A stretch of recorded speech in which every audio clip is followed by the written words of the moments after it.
Entrons dans le vif du sujet. Voici l'une des paires de sandales, parmi tant d'autres, retrouvées dans la tombe de Toutankhamon, faite ou recouverte d'or pur. Cet or est traduit par les égyptologues par S-A-W-Y. Les égyptologues occidentaux traduisent cet or par S-A-W-Y et ils donnent comme appellation or saoui, comme vous pouvez le constater ici. Or saoui. Très bien. Sani, sanou. Voilà le véritable mot de la racine S-A-W-Y que les égyptologues appellent saoui, mais qui en vérité se dit sani et sanou, et qui signifie or, entre parenthèses métal. Mais c'est l'or, or, pureté de l'or, pureté en général, objet pur, personne pure. Et ensuite précieux, pur et propre. Donc voilà, ça se dit sani, sanou, et ça symbolise l'or et sa pureté. Et ça symbolise ce qui est pur, et ce qui est propre, et ce qui est beau. Tout comme cette jolie paire de sandales recouverte d'or. Très bien.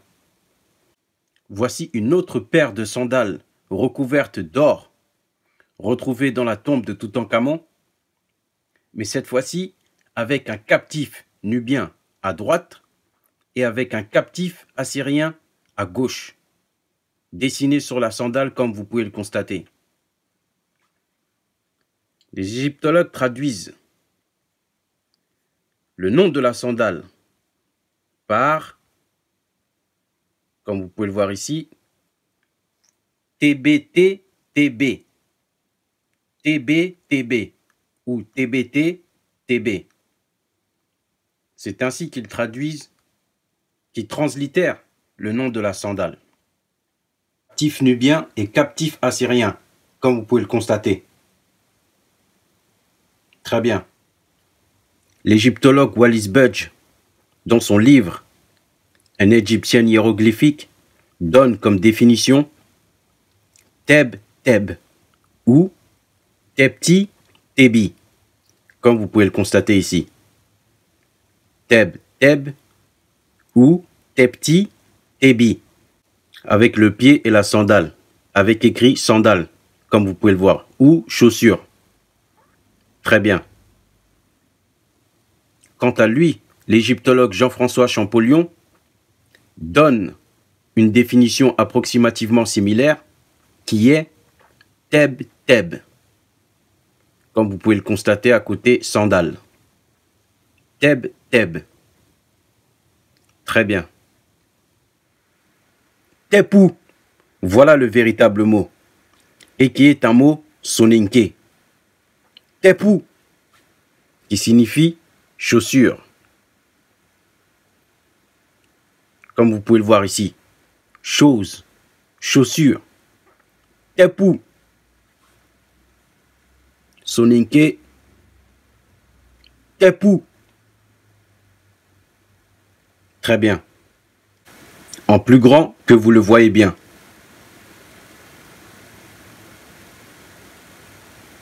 Très bien. Une dernière fois et en plus grand, afin que vous le voyez bien. Tepou, chaussure.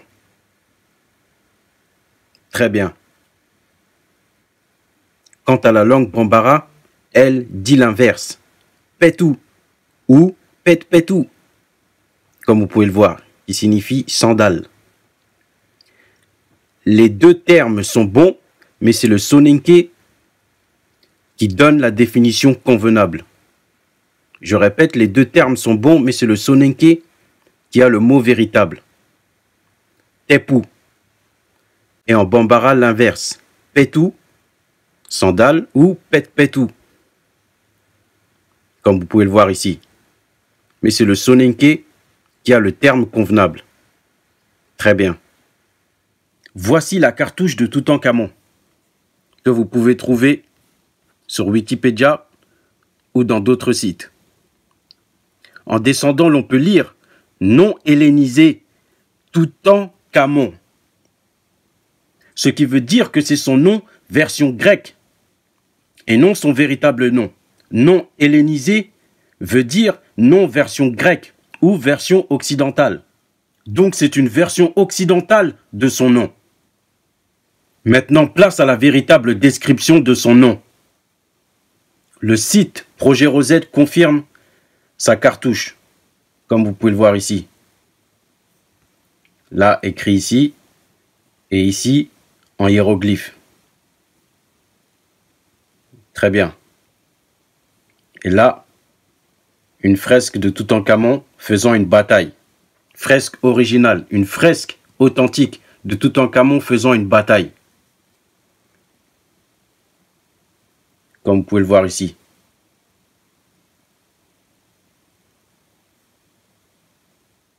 Voici une première partie de son nom, car il s'agit d'un nom composé. L'on donne comme racine TWT et que les égyptologues lisent toutes. TWT, comme vous pouvez le voir ici.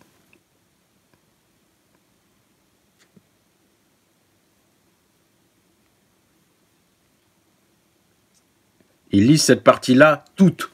TWT. Très bien. En dessous, on peut lire la même chose. TWT. Ils lisent également cette partie toute.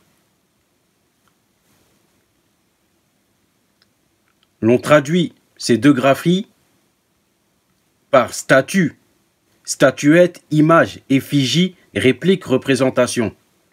Ou être semblable, avoir son pareil, son égal, être approprié, adéquat, pertinent, être naturel, être le propre d'eux, être beau, plaisant, parfait, accompli, être conciliant, bien disposé, se rassembler, se réunir, s'accorder, être en accord, plein, entier, complet.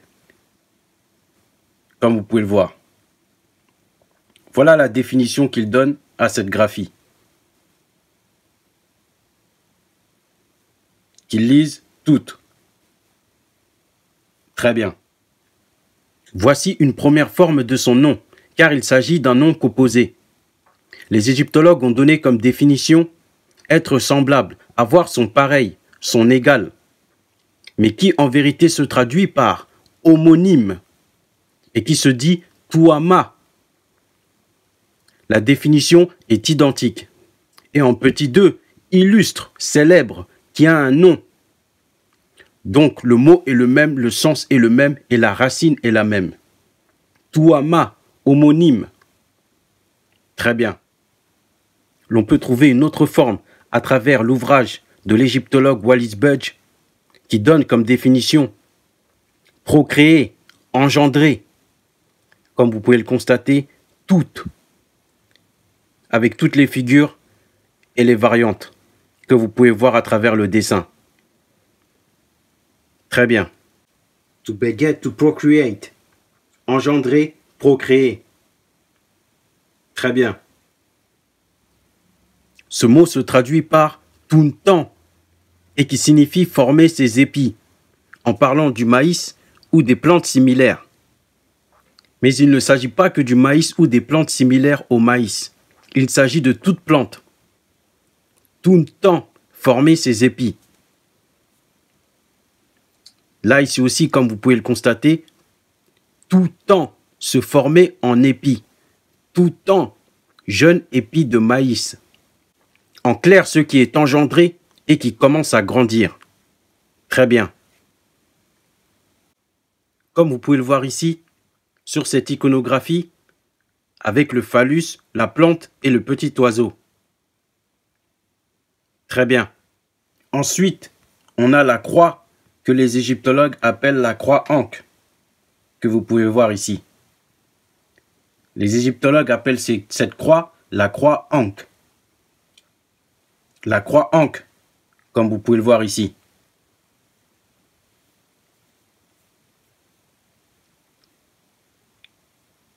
Le signe que les égyptologues appellent la croix Ankh.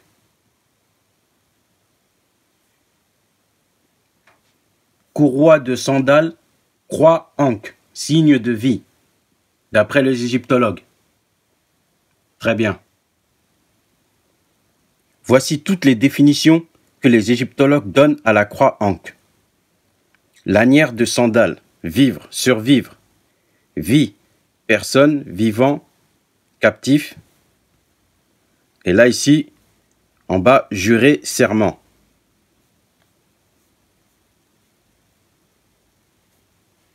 Très bien.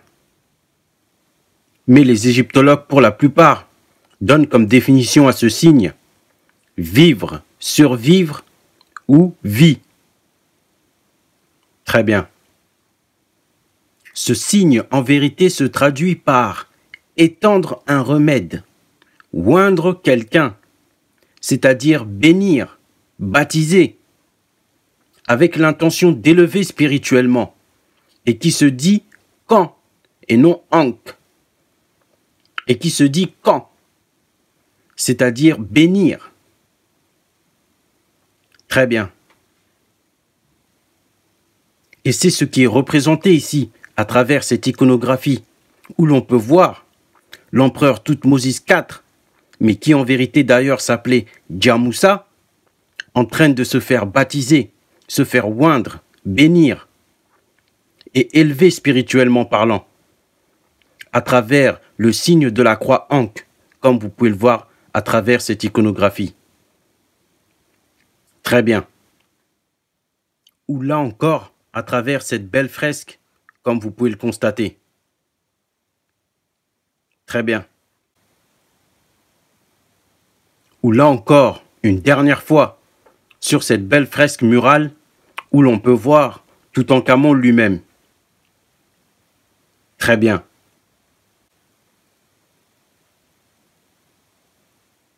Et enfin, là où c'est souligné, Amon. C'est comme ça que ça se lit. Enfin, c'est comme ça que les égyptologues ils le lisent. Amon. Là où c'est souligné, Amon. Très bien. Je vous le montre encore une fois, comme il est présenté sur Wikipédia, comme vous pouvez le voir ici. Nom en hiéroglyphe, autre nom, et il donne aussi autre nom Imen. Mais nom en hiéroglyphe, ça s'écrit comme ça, Amon. Comme vous pouvez le voir ici, représentation d'Amon. Amon. Voilà. Comme vous pouvez le voir ici.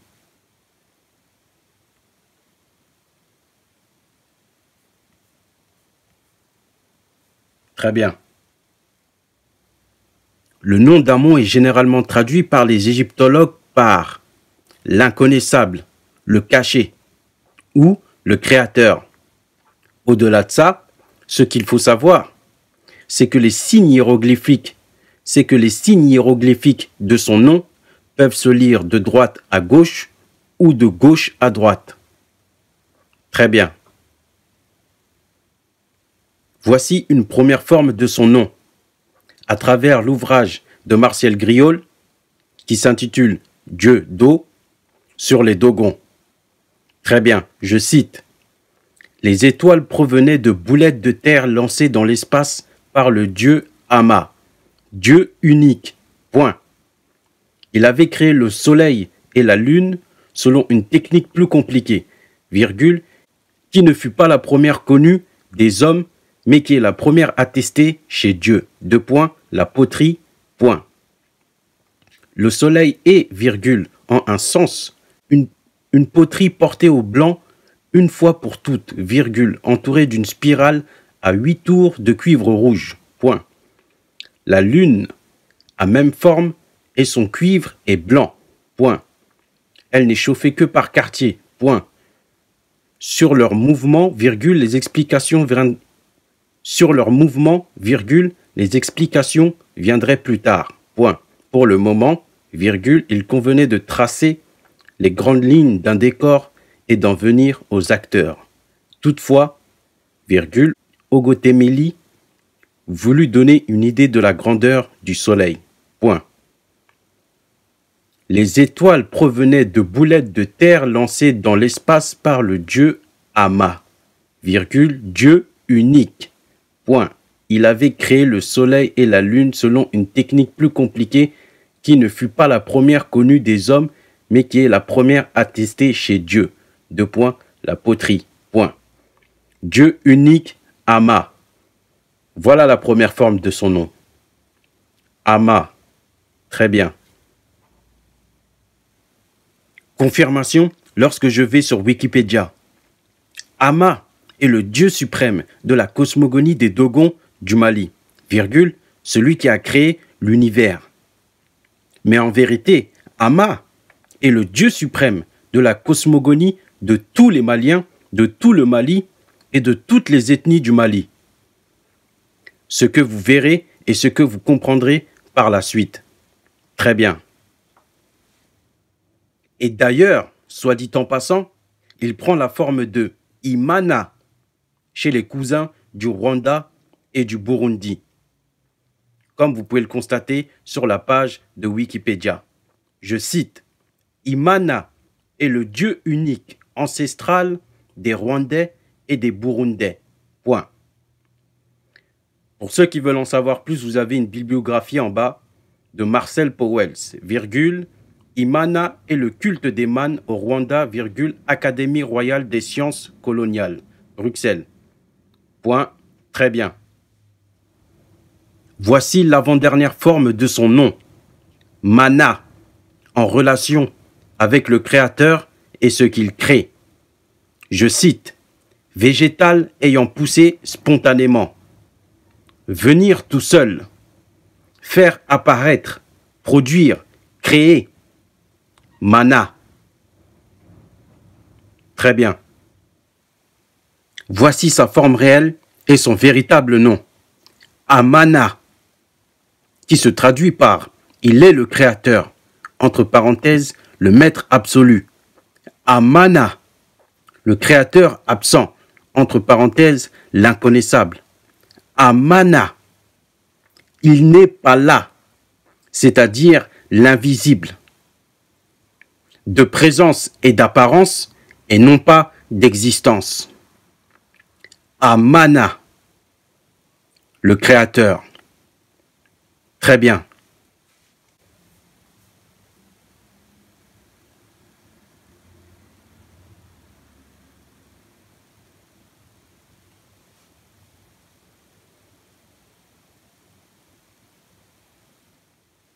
Ne dites plus Toutankhamon, car voilà son véritable nom, Tunkama, et qui signifie jeune maître, jeune roi, mais qui veut dire littéralement jeune seigneur. D'autant plus que Tunkama est monté jeune sur le trône et est décédé jeune sur le trône. Tunkama. Très bien. Voici ce nom, Tunkara, et qui est, preuve à l'appui, identique à Tunkama. Il n'y a que la terminaison Ra et Ma qui diffèrent. Mais Ra, Kara, Ma, Kama ou Ama veulent dire Dieu. D'où le fait que les deux noms soient identiques et diversifiés à la fois. Et c'est un nom mandingue et c'est le nom de ce youtubeur que vous pouvez retrouver sur YouTube. Très bien. Les égyptologues vont lire le nom de la femme de Tunkama, Ankhése Namon. Ce nom n'existe nulle part. Ce nom n'existe nulle part dans le monde. C'est un nom qui n'existe pas. C'est une traduction inventée de toutes pièces et qui se lit de droite à gauche.